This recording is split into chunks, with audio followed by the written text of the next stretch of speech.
Fala pessoal, beleza? Tô aqui mais uma vez para ajudá-los no nosso projeto Enem, pessoal. Para quem não se lembra, Enem significa eu não erro mais, pessoal. Pessoal, não se esqueçam de espalhar essa notícia. Essa semana, o tema da nossa aula é relevo e vamos iniciar climatologia em fatores do clima. Mas antes da gente começar, é muito importante que vocês se inscrevam no nosso canal Escola Online. Também, pessoal, nos sigam nas nossas redes sociais e acessem a plataforma. O meu modelo de aula mesmo é muito mais visual aqui no vídeo, enquanto lá na plataforma você vai ter a parte teórica para você poder rever, estudar ou até mesmo ler antes de começar essa aula, beleza? Além disso, pessoal, espalhe a notícia, tudo gratuito aqui. Nosso projeto Eu Não Erro Mais. Fala com a mãe, o pai, o papagaio, os amigos, os colegas. Você tem um amigo que é lá do Amazonas. Cara, fala com ele. Às vezes você é do Amazonas. Se for do Amazonas, um salve aí para vocês. Então, pessoal, não deixem de espalhar essa notícia. Eu sou o professor Galvão, professor de Geografia.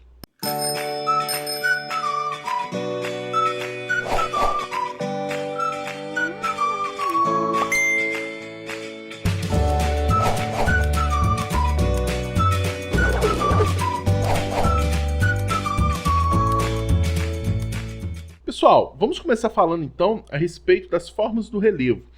Eu vou fazer o inverso. Eu preciso falar de montanhas de forma um pouco mais separada. Pessoal, as montanhas são grandes elevações, ou seja, para ser uma área elevada é necessário ter mais de 3.000 metros de altitude, de acordo com algumas, como eu posso dizer, caracterizações, beleza? A verdade é, pessoal, não existe um padrão estabelecido para o conceito de montanhas. Inclusive, existem estudiosos que afirmam que, sim, nós temos montanhas no Brasil. O IBGE mesmo classifica montanha como qualquer elevação acima de 300 metros de altura, contando da base ao topo.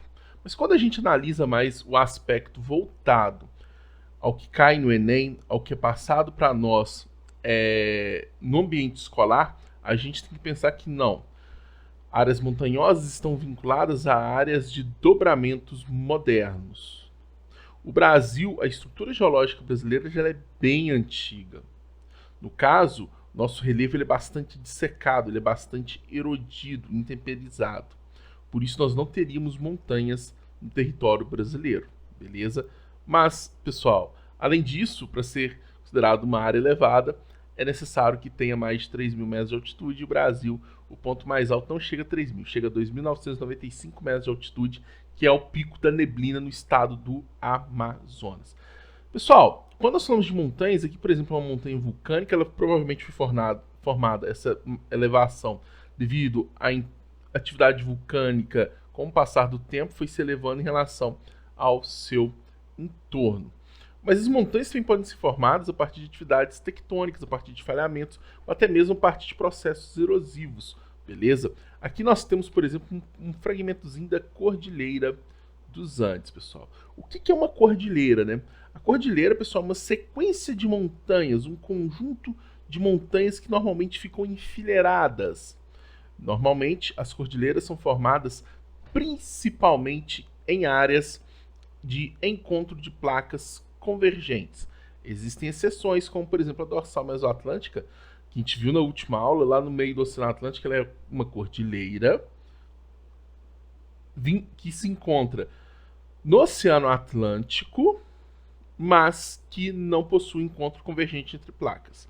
Pessoal, existem algumas áreas elevadas, montanhosas no nosso planeta, que é extremamente importante a gente conhecer.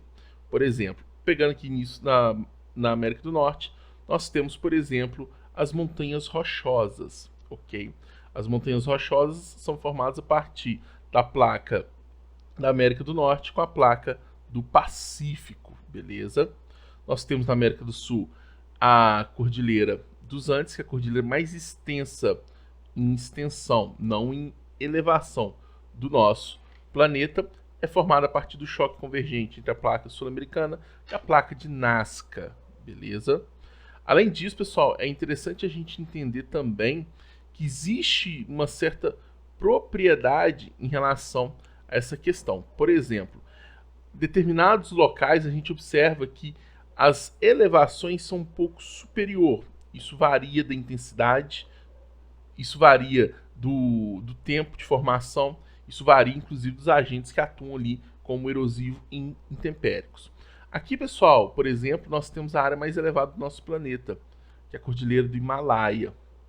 Aqui, pessoal, os dois montes mais elevados do planeta estão aqui, que é o Monte Everest, em primeiro lugar, com mais de 8.000, quase 8.000 e tantos metros de altitude. O segundo é o K2, pessoal. Mas cuidado, apesar do Everest ser mais alto, o K2 é mais difícil de ser escalado, porque o K2 ele é mais íngreme, ok? Outras áreas montanhosas importantes para a gente, pessoal. Aqui nós temos os Alpes, ao norte da Itália, o Cáucaso, que separa a Rússia do Oriente Médio. Temos também o Atlas aqui no norte da África. Aqui nós temos o Rift Valley na porção próxima ao chifre da África, beleza? Pessoal, cuidado. Algumas cordilheiras, algumas regiões montanhosas classificadas, na realidade elas já possuem até formações antigas. Por exemplo, os Montes Urais, que separam o limite físico entre Europa e Ásia. A cordilheira também da Austrália, é a mesma questão. Então, pessoal, quando a gente observa isso, fica claro que em determinados locais, o que eles chamam de cordilheiras, de montanhas, na realidade, são estruturas semelhantes com o que nós temos aqui, por exemplo, na Serra do Mar, no Brasil, no Caparaó e assim por diante. É interessante uma coisa, pessoal, o relevo da América. Isso é cobrado em prova também. O relevo da América tem um padrão muito interessante. As porções oeste do continente americano, o litoral oeste, ele é demarcado por porções montanhosas de elevada altitude. Já as porções leste, banhadas pelo Oceano Atlântico, têm como características ser formações mais antigas de maciços antigos, como nós temos aqui os Montes Apalaches, igual eu falei aqui nós temos uma série de serras de elevações antigas nessa região. Enquanto no centro da América nós temos algumas planícies importantes. Por exemplo, aqui no centro, que deságua aqui no Golfo do México, nós temos a planície do rio Mississippi/Missouri, beleza? O rio Missouri, pessoal, por exemplo, a sua nascente é quase lá no Canadá, né? Se não tiver algumas nascentes no Canadá, vem desaguar lá na região sul ali, se eu não me engano, no estado do Texas. Eu tenho dúvida agora se é do Texas, nos Estados Unidos, no Golfo do México. Temos aqui na América do Sul, na Venezuela, a planície do rio Orinoco, logo abaixo, um pouco abaixo, a planície do rio Amazonas e a planície da Prata, pessoal. Ou seja, 4 planícies em áreas centrais do continente americano. Então nós temos dobramentos modernos no Oceano Pacífico, no centro algumas grandes planícies e na costa leste áreas de formação antiga um pouco mais elevadas. Isso daí é um padrão estabelecido dentro da América, fiquem espertos. Pessoal, dessa forma nós temos as formas do relevo. Por exemplo, montanha, uma elevação que sobrepõe sobre as demais em um relevo, beleza? Aqui nós temos uma depressão relativa, porque aqui é mais alto, uma depressão relativa. Pessoal, pode ser, aqui no caso parece uma depressão uma depressão intermontana, né? Porque parece que tem entre duas montanhas. Se for interplanáutica, porque está entre 2 planaltos e assim por diante. Beleza? E temos também a depressão absoluta, que é expressada aqui. A depressão absoluta é um local onde esteja abaixo do nível do mar. Pessoal, falou em depressão absoluta, existem algumas que são importantes. Por exemplo, o Mar Morto. O Mar Morto, pessoal, ele se encontra a mais de 400 metros abaixo do nível do mar. Outra importante é justamente a Holanda, os Países Baixos. Cerca de 30% do território holandês se encontra abaixo do nível do mar. Beleza? Pessoal, áreas de depressão absoluta são áreas também de acúmulo de sedimentos, assim como as planícies. Cuidado! Existem pessoas que gostam de pensar na classificação a partir da altitude. Quando a gente pega de fato o conceito de planalto, de planície, a altitude ela pode ser variada. Por exemplo, planície. Para ser considerada uma planície, é necessário que tenha maior deposição do que perda de material sedimentar.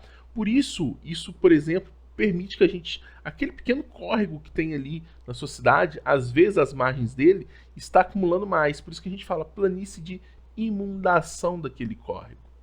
Mas normalmente as planícies em um grau maior, numa escala mais abrangente, elas se encontram ou em áreas determinadas próximo a grandes rios, como nós temos o próprio Pantanal, que é uma área bem rebaixada, mas tem um rio importante ali, que é o Rio Paraguai, como nós temos a planície do Rio Araguaia, como nós temos a planície amazônica. Professor, a planície Araguaia é até um pouco estranha, porque ela inicia e acaba. É porque aquele determinado local acumula mais do que se perde. Posterior, se perde mais do que acumula. E nas áreas litorâneas, beleza? Os planaltos, pessoal, eles possuem altitudes relativamente baixas, mas para médias. Existem planaltos ali de 1.200, 1.300 metros de altitude, sem problema nenhum. Áreas planálticas de 400 metros de altitude, sem problema nenhum. E nós dividimos os planaltos em basálticos, sedimentares e metamórficos, ou cristalinos. Os cristalinos normalmente são formados por estruturas metamórficas, tendem a ser planaltos mais antigos e bastante intemperizados, bastante erodidos. Já os planaltos basálticos são planaltos que possuem como características a origem de rochas basálticas, rochas ígneas. Normalmente são planaltos um pouco mais recentes, porque normalmente essa atividade do vulcanismo ela é mais recente. Nós temos um exemplo do terceiro planalto paranaense, que é um conhecido planalto basáltico que nós temos no Brasil. E os planaltos sedimentares, que são em bacias sedimentares, ou seja, era uma área mais elevada, que a rocha já foi intemperizada, a rocha já foi erodida posterior, e aí, depois, devido ao acúmulo de sedimento, acúmulo, se formou aquela grande quantidade de camadas de sedimentos, ocorreu o processo ali de diagênese, ou a formação de uma rocha sedimentar, e acabou formando ali um planalto sedimentar, que é muito mais fácil de ser erodido por estar inserido em um material de menor resistência, beleza? Pessoal, isso aqui tem gente que senta e chora quando vê um negócio desse, mas não. Pessoal, o relevo brasileiro, existem 3 classificações muito utilizadas. A de Haroldo de Azevedo, que ele compartimenta o Brasil em 7 ou 8 unidades do relevo. Depende do mapa que você vai ver, mas normalmente em 8. A de Jurandir Ross, que são 10, ele acrescenta 2 unidades do relevo na região Nordeste. E a de Jurandir Ross. A anterior, de 10, é a de Aziz Absaber. E a de Jurandir Ross, pessoal, que é a atual. Por que 28 compartimentos? Porque quando você tem o início, o fim, estrutura geológica diferente, questão de geologia, se modifica um compartimento. Por exemplo, professor, eu preciso decorar? Não. Mas se aparecer numa prova, você vai ter noção de onde se fala. Por exemplo, vamos pegar aqui o número 21. Cadê o 21? 21. Depressão periférica da borda leste da Bacia do Paraná. Beleza. Eu sei que a Bacia do Paraná está justamente ele pegando o centro-oeste, a região sul, talvez um pedacinho do sudeste. Então, se está a leste, está à direita, vindo em direção ao Oceano Atlântico. Opa, achei. Uma área de depressão próximo ao Oceano Atlântico, na porção leste da Bacia do Paraná. Vamos pensar aqui agora no 12. Planalto Rio Sul Grandense, ou seja, vai ser uma área de Planalto no Rio Grande do Sul. Existem alguns que são difíceis, tipo 18, Planalto do Miranda, Depressão do Miranda, né? Se falar Depressão do Miranda, a gente vai achar que é um cara que chama Miranda que está com depressão. Mas é uma exceção. O 7, Planaltos Residuais Sul-Amazônicos, se não me engano, quer ver? Eu acho que eu decorei. Acertei. O 6, eu acho que Planaltos Residuais Norte-Amazônicos. Acertei. Por que residuais? Porque existem fragmentos desse planalto. Ele está sendo intemperizado e erodido, estão vendo? Então ele está todo fragmentado. Uma área de clima muito úmido, consequentemente o intemperismo e erosão são intensos. Então, pessoal, você tendo essa noção de aspectos até mesmo às vezes culturais, mas principalmente físicos e naturais do Brasil, você consegue se colocar dentro dessa classificação do relevo brasileiro sem uma complicação maior, beleza? Então fiquem espertos nisso, nas classificações de depressões, planícies, planaltos, e se aparecer o nome você fala, pô, você precisa ter essa noção, tranquilo? Pessoal, vamos entrar na climatologia, vamos falar de fatores do clima. O primeiro fator é a latitude, muito simples. Quanto mais próximo da linha do Equador, menor tende a ser a amplitude térmica e maior tende a ser as médias térmicas. Por quê? Pessoal, quando nós pegamos a questão da radiação solar, ela chega a partir de ângulos, né? Quanto mais perpendicular ou mais formando ângulos retos, se ela chegar formando um ângulo reto, quer dizer que ela está chegando de forma direta. Ou seja, a radiação está chegando em intensidade máxima. Quanto maior for o grau de inclinação da chegada da radiação, menor tende a ser a intensidade, até mesmo o tempo de iluminação natural. Então, quando ela chega mais inclinada, de forma oblíqua, por exemplo, a tendência é que as temperaturas sejam menores, porque a radiação é menos intensa. Devido ao eixo de inclinação da Terra, a linha do Equador é a área do nosso planeta que sempre tem uma pequena variação apenas de angulatura em relação ao recebimento da radiação solar. Isso faz com que seja uma região quente e com a baixa amplitude térmica anual. Já nos trópicos, essa variação ela é maior, aonde essa maior variação interfere, com verões chegando praticamente, dependendo do local, de forma perpendicular, mas no inverno de forma muito inclinada, o que faz o verão ser quente e o inverno ser frio, beleza? Alterando a amplitude térmica, sendo a amplitude térmica elevada. Ah, professor, então todas as áreas na linha do Equador vão ser quentes? Não. Vou dar um exemplo, se tiver 5.000 metros de altitude, vai ser frio. Por quê? Porque a altitude é um outro fator que pode atuar no clima de um determinado local. Quanto mais elevado for, menor a temperatura devido à menor pressão atmosférica, devido ao ar rarefeito, ou seja, menor quantidade de gases disponíveis. Por quê? Os gases, eles são um dos grandes responsáveis pela temperatura do ar. Se tem menos gases disponíveis, como os gases de estufa, consequentemente você vai ter menos calor retido naquele ambiente. Se o ar é rarefeito, quer dizer que tem pouco gás disponível. Consequentemente, menos calor disponível. Por isso, áreas de ar rarefeito, de grande altitude, onde nós temos a baixa pressão atmosférica, tende a ser mais fria. Então, não adianta nada estar na linha do Equador e a 5, 6 mil metros de altitude, que as temperaturas vão estar baixas. Mas, claro, linha do Equador a 5 mil metros de altitude é menos frio do que 5 mil metros de altitude lá no polo, beleza? Aí você tem que entender como cada fator influencia. Não apenas esses dois, mas todos os demais fatores do clima que existem, beleza? O terceiro fator que eu vou trazer para vocês é o relevo. Cuidado. Quando eu falo de relevo, estou falando da estrutura física, não da sua altitude, beleza? A altitude está muito mais ligada à atmosfera. Pessoal, o relevo ele pode funcionar como uma chamada barreira orográfica. O que é uma barreira orográfica? A barreira do relevo. É quando o relevo acaba impedindo a passagem da umidade. De que forma? Pessoal, imagina que meu braço aqui é uma montanha, aqui é o ar chegando, os ventos. Opa, chegou na montanha. Então esse ar vai ascender ou subir essa barreira e ultrapassá-la. Só que quando ele ganha altitude, vocês lembram quanto mais elevado, quanto maior a altitude, mais frio, a tendência é esse ar resfriar. Esse ar ele chega com vapor de água nele. Esse vapor de água, quando ele sobe, ele perde temperatura. Vapor de água perdendo temperatura, ele vai condensar. Ou seja, condensação, pessoal, nós estamos falando que é a transformação de vapor em nuvem ou em estado líquido, porque a nuvem já é água em estado líquido.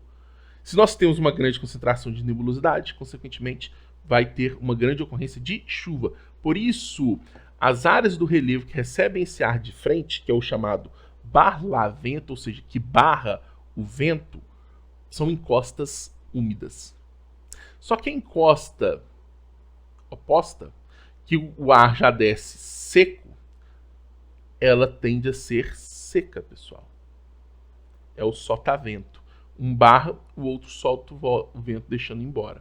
Beleza, pessoal? Alguns desertos do planeta são influenciados devido ao relevo. Por exemplo, os desertos que existem a norte da Cordilheira do Himalaia é um dos grandes exemplos. Pessoal, a Cordilheira do Himalaia barra um grande quantitativo de umidade que vem ali do Oceano Índico a partir das monções, por exemplo, impedindo com que essa umidade chegue a áreas centrais da Ásia, onde nós temos alguns desertos, como os desertos de Gobi. Claro, não é o único fator, mas é um dos fatores responsáveis por algumas áreas desérticas, beleza? Pessoal, vocês me desculpem, eu coloquei estrutura geológica brasileira, mas não é. Continua com fatores do clima. Eu esqueci de mudar no slide, me perdão. Pessoal, continentalidade e maritimidade. Quando nós falamos de continentalidade e maritimidade, nós estamos falando justamente da influência de áreas litorâneas e de áreas continentais. Se você está numa área litorânea ou próximo ao oceano, consequentemente, você vai ter um ar um pouco mais úmido. Por quê? Porque o oceano é uma área gigantesca de água que está evaporando. Então, essa água que evapora vai em direção ao litoral. Consequentemente, o ar tende a ser mais úmido e a amplitude térmica tende a ser menor devido ao calor específico da água, o que faz com que a água se resfrie de forma mais lenta e se aqueça de forma mais lenta também do que o ar sem grande quantitativo de umidade. Então, em áreas onde nós temos continentalidade, que é áreas onde não recebe essa influência do oceano, consequentemente, a amplitude térmica tende a ser maior e o ar tende a ser mais seco também. Pessoal, a vegetação, essa foto demonstra tudo. Olha a quantidade de água que essa vegetação está emitindo para a atmosfera. Existem estudos que falam, pessoal, que uma árvore de grande porte ela consegue reenviar para a atmosfera em um dia, dependendo da situação, 300 litros de água. É algo absurdo. Pessoal, as folhas das árvores, elas perdem umidade. A gente vai estudar isso um pouco mais para frente. Então, em áreas onde nós temos chuva o ano todo, não tem problema. As árvores não possuem sistemas de defesa, vamos dizer dessa forma, que impossibilitam a perda de água, como deixar as folhas cair. Não. A gente vai chover de novo essa semana, vão deixar a água embora. Isso se chama evapotranspiração.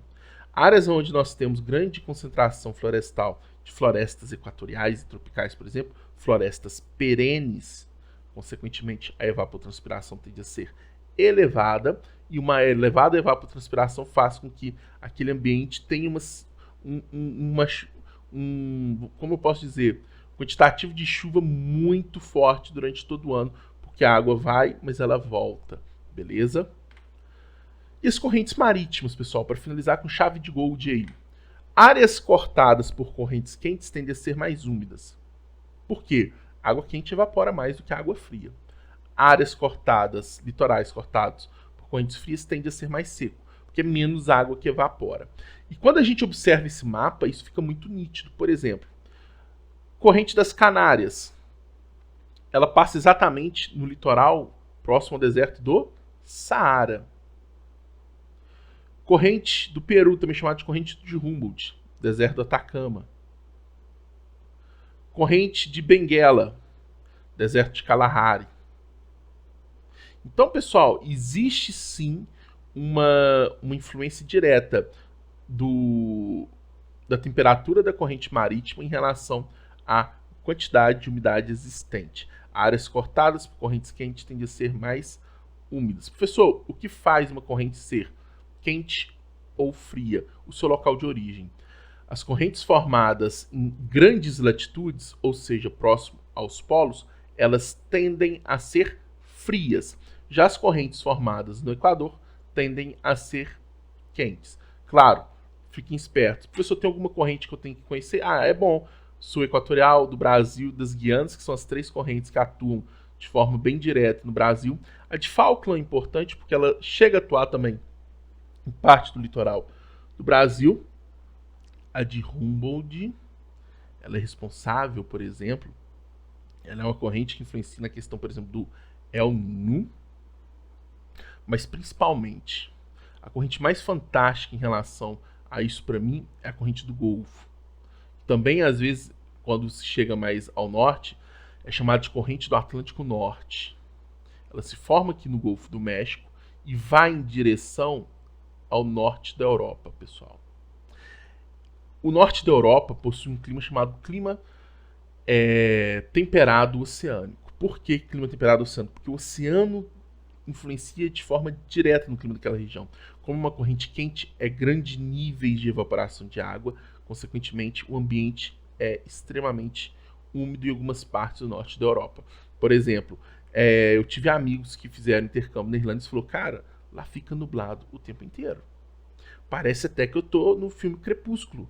E lá só tem Jacob. O Jacob era o vampiro, né? que eles têm que ficar em lugares nublados para não ficar brilhando. Pessoal, e um negócio importante.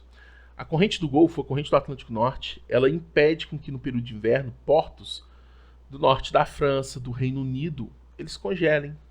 Porque é a água quente que está chegando ali. Então não ocorre congelamento, o que possibilita o funcionamento dos portos por todo o ano. Olha que interessante, pessoal. Como são beneficiados esses países aqui da porção um pouco mais a norte da Europa, beleza? Pessoal, para finalizar aí a questãozinha do Enem. O professor de geografia explica por que áreas altas são mais frias. O professor compara Recife, 3 metros de altitude, com cidade do interior. Pernambuco tem região de Brejo, onde a altitude chega a 960 metros. A partir da leitura do texto, assinale o item que apresenta a explicação correta do professor sobre o fenômeno geográfico de áreas altas apresentarem temperaturas mais frias. Letra A. Quanto maior a latitude de um lugar, maior será a temperatura. Pessoal, primeiro que é falso. Quanto maior a latitude, menor tende a ser a temperatura. Mas, quando nós falamos aí de frio em altitude, não é latitude, é altitude. Então, está tudo errado na letra A. B. Quanto maior a altitude de um lugar, menor será a temperatura. Verdade, pois a pressão atmosférica diminui. Verdade, e o ar se torna rarefeito. Ou seja, poucos gases para absorção do calor, fica um pouco com temperaturas menores. Corretíssimo, resposta aí, ó. Letra B. Pessoal, cuidado para não confundir altitude e latitude, leia com atenção. Eu mesmo já li altitude como latitude, latitude como altitude e errei questões por causa disso. Então fiquem espertos, leiam com atenção, beleza? Pessoal, qualquer dúvida que vocês tiverem, fiquem à vontade de perguntar aqui no comentário. Estou sempre à disposição para sanar qualquer dúvida, inquietação, sugestão ou algo do tipo. Fiquem à vontade. Pessoal, divulguem isso daí para seus amigos. Fala, cara, tá muito bacana. Se realmente estiver bacana. Se gostar do vídeo, pessoal, deixe seu like. Não deixe de nos seguir nas redes sociais. Forte abraço.